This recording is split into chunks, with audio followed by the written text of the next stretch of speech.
तमिलनाडु चुनाव के बाद मची राजनीतिक उथल-पुथल को चलिए इस विश्लेषण में पूरी तरह से समझते हैं।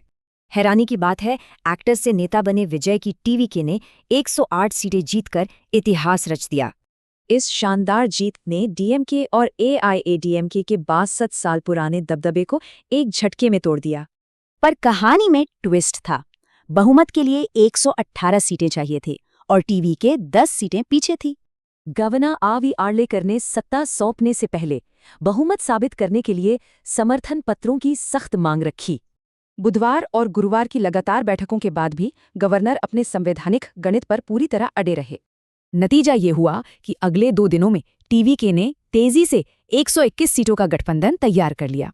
सबसे बड़ा उलटफेर तब हुआ जब कांग्रेस ने डीएमके का साथ छोड़कर टीवीके को 5 सीटें दे दीं।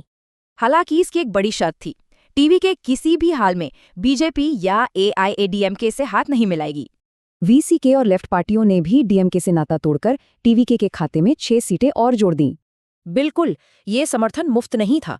इन पार्टियों ने आगे चलकर कैबिनेट मंत्रालय लेने का पक्का वादा लिया था। तभी अफवाहें उड़ने लगीं कि टीवीके को रोकने के लिए कट्टर दुश्मन डीएमके और एआईएडीएमके एक हो सकते हैं। लेकिन दोनों के बीच गहरे वैचारिक मतभेद होने के कारण ये अनोखा गठबंधन कभी हकीकत नहीं बन पाया।